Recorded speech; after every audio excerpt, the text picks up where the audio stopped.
नमस्कार, मेरा नाम साहिल है और दृष्टि CUET के YouTube चैनल पर आप सभी का स्वागत है।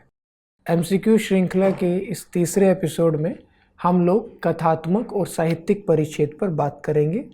पिछली जो क्लास थी उसमें हम लोगों ने आपके तथ्यात्मक परिच्छेद पर बातचीत की थी और उसमें मैंने ये भी बताया था कि इन तीनों परिच्छेदों में क्या फ़र्क होता है। उस पर एक बच्चे ने डाउट में पूछा था, मतलब कमेंट सेक्शन में कमेंट करके पूछा था कि क्या जो साहित्यिक परिच्छेद होंगे उसमें केवल गद्यांश ही आएंगे या पद्यांश भी आएंगे। गद्यांश कहते हैं गद्य के एक हिस्से को, पद्यांश कहते हैं कविता के एक हिस्से को। तो उनके जवाब में ये है कि भाई दोनों तरह के आ सकते हैं। हालांकि NTA ने ऐसा कुछ स्पष्ट तो नहीं किया, लेकिन जब साहित्यिक शब्द का प्रयोग किया जा रहा है तो उनको ये छूट है कि वो आपके पद्यांश भी दे सकते हैं और गद्यांश भी दे सकते हैं। इसलिए आज हम जो अपनी बातचीत शुरू करेंगे वो एक पद्यांश से ही हम अपनी बातचीत शुरू करेंगे। तो ये तुलसीदास की पंक्तियां हैं, इसका आपके परिच्छेद से कुछ लेना देना नहीं है। अगर आपको ये ना भी पता हो कि तुलसीदास की पंक्तियां हैं तो भी कोई परेशानी वाली बात नहीं है। आपको बस इसका मतलब समझ आ रहा हो ताकि आप इस पर आधारित प्रश्नों का सही उत्तर दे सके। ये मुख्य प्रयोजन है परिच्छेद का। आप किसकी है, कहाँ से ली गई है, इसकी जानकारी हो या ना हो, वो कोई दुविधा या परेशानी की समस्या की बात नहीं है। दूत कहो अवधूत कहो, राजपूतू कहो जोलाहा कहो कोई। दूत कहते हैं धूर्त को और अवधूत कहते हैं सन्यासी को। अच्छा, ये जो आपके इसमें एक हिस्सा उस चीज का भी है, त्रुटि वाला भी, कि कोई वर्तनी संबंधी गलतियां आपको परीक्षा में दी गई होंगी, आपको सुधारना है। तो सन्यासी शब्द ऐसे लिखा जाता है ना, आधा न भी आता है और अनुस्वार भी आता है। ये चीज़ आप ध्यान रखेंगे। अवधूत जो शब्द है सामान्यतः उसका प्रयोग किया जाता था जो नाथपंथी होते थे उनके लिए। आप लोगों ने देखा होगा आपके गांव वगैरह में भी कुछ साधु आते थे, जो साधु मतलब बहुत कम वस्त्रों में रहते थे और राख वाख शरीर पर लगी होती थी, बड़ी बड़ी दाढ़ी, बड़े बड़े बाल, और कानों में कुंडल पहनते थे और गोरखनाथ की आराधना करते थे, शिव की आराधना। आदिनाथ वो कहते हैं शिव को। तो उन्हें कहते हैं नाथपंथी, जो योग साधना ज़्यादा करते हैं और जो तंत्र मंत्र भी थोड़ा बहुत जानते हैं और जंगल वगैरह में ज़्यादा रहते हैं। तो उनके लिए सामान्यतः अवधूत शब्द का प्रयोग किया जाता था, जिसका सामान्य एक मतलब बाद में सन्यासी भी हो गया। रजपूतू कहे जोलाहा कोहे कोई, मतलब भले ही राजपूत और भले ही जुलाहा। मतलब तुलसीदास कहते हैं कि चाहे कोई मुझे धूर्त कहे, चाहे सन्यासी, चाहे कोई राजपूत कहे और चाहे जुलाहा, मुझे किसी की बेटी से अपने बेटे की शादी नहीं करवानी है। काहू की बेटी सो बेटा न ब्याहब, काहू की जाति बिगाड़ न सो। और किसी की मुझे जाति नहीं बिगाड़नी है, मतलब मेरे लिए जाति पाति इन सब चीज़ों का कोई या किसी से मुझे कोई व्यक्तिगत प्रयोजन नहीं है कि मुझे वो साधना है। तुलसी सरनाम गुलामू है राम को, और तुलसी सरेआम इस बात की घोषणा करते हैं, सबको ये बात पता है, ये बात सर्वविदित है कि तुलसीदास राम के गुलाम है। जाको रुचे सो कहे कछु होई, और जिसको जो रुचता है ना, जिसको जो ठीक लगता है वो कहे, मुझे कोई समस्या नहीं है। मांगी के खैबो, मतलब मांग के खाता हूँ, मसीत को सोइबो। मसीत वैसे कहते हैं मस्जिद को, लेकिन यहाँ मसीत का मतलब है धार्मिक स्थान, मतलब धार्मिक स्थल।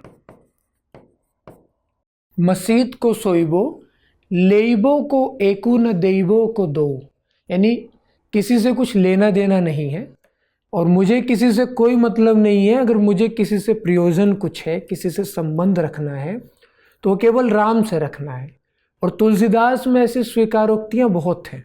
मतलब कुछ लोग ये भी बताते हैं कि तुलसीदास जिस समय में थे उसी समय में हिंदुस्तान के राजा थे, शहंशाह थे अकबर, और उस समय मुगल सल्तनत पूरे एशिया की सबसे ज़्यादा शक्तिशाली सल्तनत थी। और अकबर जो थे वो साधुओं का बहुत सम्मान करते थे। जैसे अकबर ने कुंभनदास के बारे में सुना तो कुंभनदास को उन्होंने आमंत्रण भेजा कि मैं आपसे मिलना चाहता हूँ। और कुंभनदास ने उल्टा कहा कि संतन को कहाँ सिकरी सो काम, मतलब संतन को सिकरी, फतेहपुर सिकरी से, यानी राजनीतिक जो गढ़ था उस समय में, जैसे आजकल दिल्ली है, उससे संतों को क्या लेना देना है। और एक राजा के सामने एक भक्त या मतलब एक सामान्य व्यक्ति, भले ही साधु हो, राजनीतिक हैसियत से तो साधु की कोई उस तरह से हैसियत नहीं है अगर शक्ति संतुलन में उनकी स्थिति को देखें, शक्ति तंत्र में, लेकिन अकबर के बारे में कहा जाता उसी तरह एक साधु थे, संत दादू दयाल। और लोग बताते हैं कि दादू दयाल के आग्रह पर, दादू दयाल के कहने से अकबर ने गोवध पर प्रतिबंध लगा दिया था। उसी तरह अकबर के दरबार में एक व्यक्ति थे रहीम, जिनको अब्दुल रहीम खान खाना भी कहते हैं। तो रहीम एक उनके दरबारी भी थे, एक कुशल आपके मतलब सैनिक सेनापति भी थे, और रहीम एक बहुत बेहतरीन कवि भी थे, जिनकी कविताएं आप लोग पढ़ते रहे होंगे। रहीमन धागा प्रेम का ना तोड़ी चटकाई, जे टूटे तो ना जुड़े, जुड़े तो गांठ पड़ी जाए। इस तरह की बहुत सारी पंक्तियां हम बचपन से ही रहीम की पढ़ते रहते हैं। रहीम तुलसीदास का बहुत सम्मान करते थे। अकबर ने भी तुलसीदास के विषय में बहुत सुना था। तो अकबर ने रहीम को कहा कि आप जाइए और तुलसी बाबा को मेरा ये आग्रह बताइएगा कि मैं चाहता हूँ कि वो मेरे एक मतलब रियासत में एक जगह के मनसबदार बन जाएं। मनसबदार होते हैं जैसे आजकल गवर्नर होते हैं ना, किसी राज्य में सर्वोच्च जो पद होता है स्टेट का, वो होता है गवर्नर का। उसके बाद फिर आपके मुख्यमंत्री आते हैं, राज्यपाल। तो अकबर तुलसीदास को अपना मनसबदार बनाना चाहते थे, मतलब जो एक बहुत बड़ा पद है, बहुत सम्मानजनक पद है। आजकल किसी रचनाकार तो छोड़िए, किसी भी व्यक्ति को आप कह देना, कोई देश का प्रधानमंत्री, कि मैं तुम्हें अपना गवर्नर बनाना चाहता हूँ, तो भागा चला जाएगा। तो रहीम गए तुलसीदास के पास, और तुलसीदास ने रहीम को बदले में कहा कि तुलसी चाकर राम को पटो लिखो दरबार, अब तुलसी क्या होएंगे नर के मनसबदार। कि मैं तुलसीदास तो राम का नौकर हूँ, इस बात को जगह जगह सब जगह लिख दो, पटो लिखो दरबार। अब तुलसी क्या होएंगे, अब तुलसीदास एक इंसान के मनसबदार होएंगे जो खुद राम के सेवक हैं। तो तुलसीदास में ये अपने भक्ति के प्रति जो एक बहुत गहरा स्वाभिमान होता है ना, आत्मसम्मान, वो बहुत ज़्यादा था। और ये स्वीकारोक्ति तुलसीदास में बहुत मिलती है, जो इसमें भी मिलती है। अब आपको करना क्या होगा परीक्षा में, जब इस तरह का कोई परिच्छेद आएगा, तो आपको सिर्फ इतना करना है, परिच्छेद पढ़ना है, अपना पद्यांश पढ़ना है या गद्यांश जो भी आए, और उसको समझकर उस पर आधारित प्रश्नों के उत्तर देने हैं। अब एक स्थिति तो ये हो सकती है कि आप परिच्छेद को पहले से समझ लें, दूसरी स्थिति ये हो सकती है कि आपको परिच्छेद समझ में ना आए या पद्यांश समझ में ना आए। तब घबराना नहीं है, पहले आपको प्रश्नों को देखना है। कई बार प्रश्न इतने सरल होते हैं कि आपको पूरा परिच्छेद ना भी समझ में आए तो काम चल जाता है। कवि के अनुसार वह अपना पेट किस प्रकार भरते हैं, तो इसमें साफ साफ लिखे मांग, ये देखिए जो आपके इस पंक्ति में लिखा है, मांगी के खइबो। तो भीख मांग कर वो अपना पेट भरते हैं। फिर कवि खुद को किसका गुलाम बताते हैं, राम का। और प्रस्तुत पंक्ति में किस प्रकार के समुदाय की चर्चा नहीं की गई है, तो प्रस्तुत पंक्तियों में किन समुदायों की चर्चा नहीं की गई है, किन की कर दी गई है। यानी जो विकल्प है, इनमें से 3 समुदाय ऐसे होंगे जिनकी चर्चा कर दी गई होगी, एक कोई समुदाय ऐसा होगा जिसकी चर्चा नहीं की गई होगी। तो धूत कहो, अवधूत कहो, राजपूत कहो, जुलाहा कहो। तो अवधूत की है, राजपूत की है, जुलाहे की भी की है, यानी ये कोई भी उत्तर आपका नहीं हो सकता। ब्राह्मण की नहीं की है, उत्तर क्या होगा इसका, डी। अब ये आपके जो साहित्यिक परिच्छेद ही है उसके एक गद्यांश का उदाहरण है। वो पद्यांश था। पद्य कहते हैं पोइट्री को, गद्य कहते हैं प्रोस को। जैसे जो साहित्य होता है ना, उस साहित्य को हम उसके रूप के आधार पर 2 हिस्सों में बांटते हैं। साहित्य यानी कोई भी जो ऐसी रचना जिसमें कल्पना का समावेश हो, मोटे तौर पर उसे हम साहित्य कह देते हैं। तो इस साहित्य को हम दो हिस्सों में बांटते हैं, एक होता है गद्य और दूसरा होता है पद्य। पद्य को कहते हैं पोइट्री और गद्य को कहते हैं प्रोस। तो जो भी आपके कहानी, उपन्यास, नाटक, निबंध, संस्मरण, रेखा चित्र, ये जितनी भी विधाएं आपने सुनी होंगी और स्कूल के दिनों में जिससे आप कहते हो ना पाठ लगा है, तो वो जो पाठ या लेसन होता है ना, वो होता है आपका प्रोस। और जो कविताएं होती हैं उस कविताओं को कहते हैं आपकी पोइट्री या पद्य। ठीक। तो साहित्यिक में दोनों प्रकार के परिच्छेद आ सकते हैं, पद्यात्मक भी हो सकते हैं और गद्यात्मक भी। वो पद्यात्मक का उदाहरण था, ये हमारे गद्यात्मक का उदाहरण है। अपने परिवार में मैं कई पीढ़ियों के बाद उत्पन्न हुई। मेरे परिवार में प्राय 200 वर्ष तक कोई लड़की थी ही नहीं। सुना है उसके पहले लड़कियों को पैदा होते ही परमधाम भेज देते थे। परमधाम कहते हैं मतलब दूसरी दुनिया, यानी जहाँ मृत्यु के बाद व्यक्ति जाता है। परम कहते हैं सर्वोच्च को, धाम यानी स्थान। तो सबसे ऊंचा स्थान कौन सा होता है? जहाँ इंसान मृत्यु के बाद जाता है। जैसे हमारी जो मैथोलॉजी है उसमें कल्पना की गई 3 चीज़ों की। एक होता है स्वर्ग लोक, एक होता है धरती लोक जिसको भूलोक भी कहते हैं, और एक होता है पाताल लोक। पाताल लोक यानी धरती के नीचे, स्वर्ग लोक धरती के ऊपर, और धरती जिस दुनिया में हम रहते हैं। तो परम धाम कहते हैं आपके स्वर्ग लोक या जो मृत्यु के बाद इंसान को मिले या जहाँ देवता वास करते हों। ठीक।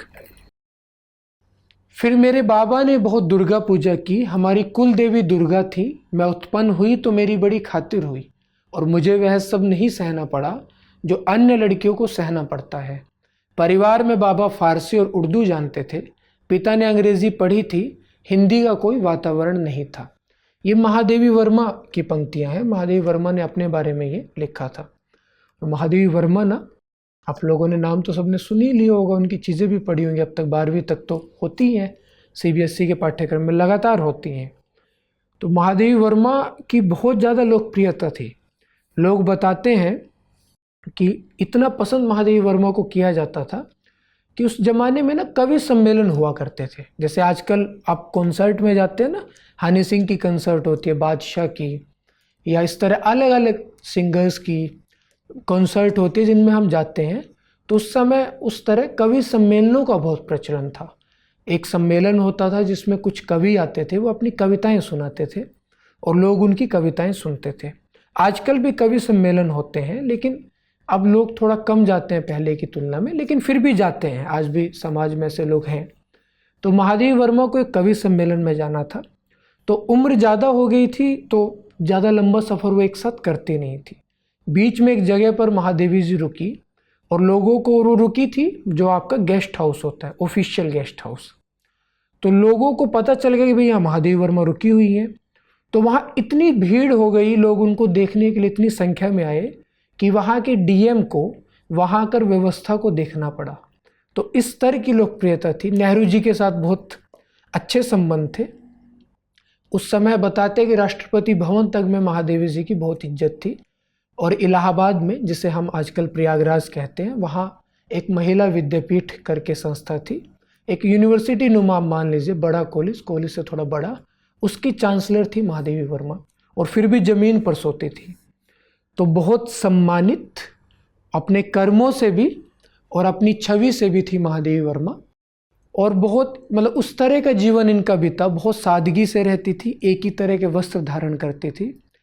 आज जीवन ये मतलब क्या कह सकते हैं, ऐसा तो नहीं कह सकते कि शादी नहीं की थी, क्योंकि बचपन में शादी हो गई थी। जब बड़ी हुई तो उस शादी को मानने से इनकार कर दिया। कहा कि बाल विवाह था, इसमें मेरी कोई इच्छा नहीं थी, मेरी मर्जी से नहीं हुई। और गौना होता था पहले शादी के बाद में लड़कियां अपने ससुराल जाती थी जब कुछ बड़ी हो जाती थी। तो गौना महादेवी का हुआ नहीं था। तो इनके पति वकील थे और इनके पत्र व्यवहार मिलते हैं महादेवी वर्मा और इनके पति के बीच जो हुए थे। और महादेवी ने बाकायदा उन्हें कहा कि आप दूसरा विवाह कर लीजिए, मुझे शादी नहीं करनी है। पर उन्होंने कहा कि नहीं, मैंने आपको अपनी मतलब धर्म पत्नी स्वीकार कर लिया है।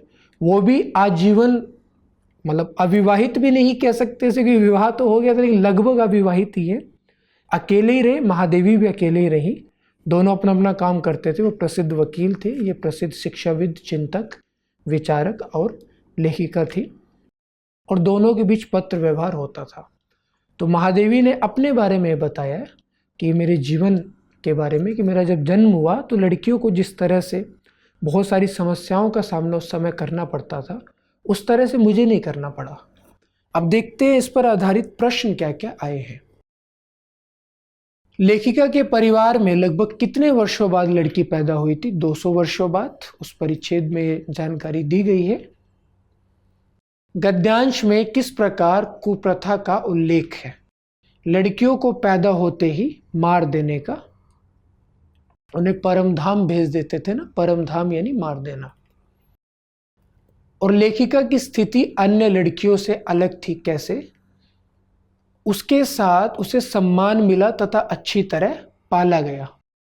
अन्य लड़कियों के साथ भेदभाव की स्थिति अपनाई जाती थी, लेकिन लेखिका के साथ ऐसा नहीं हुआ। तो ये आपका मतलब साहित्यिक परिच्छेद का उदाहरण भी है, और कथात्मक परिच्छेद भी आपके इसी तरह के होते हैं, जिनमें कोई कथा होती है, जिनमें कोई नरेशन होता है। तो मूल बात वही है, चाहे साहित्यिक गद्यांश हो चाहे कथात्मक हो, बहुत फर्क उनमें होगा नहीं। उसमें बस नरेशन, नरेशन कहते हैं कहानी सुनाने को, किसी भी बात को सुनाने को। ठीक, जैसे मैं अभी कुछ समय पहले, थोड़ी देर पहले ही एक महादेवी वर्मा के जीवन के कुछ हिस्से आपके सामने नरेट कर रहा था, मतलब उन्हें सुना रहा था। ठीक, तो परिच्छेद कैसे भी हो, उन्हें करने में 2-3 चीज़ें ध्यान रखनी चाहिए बस।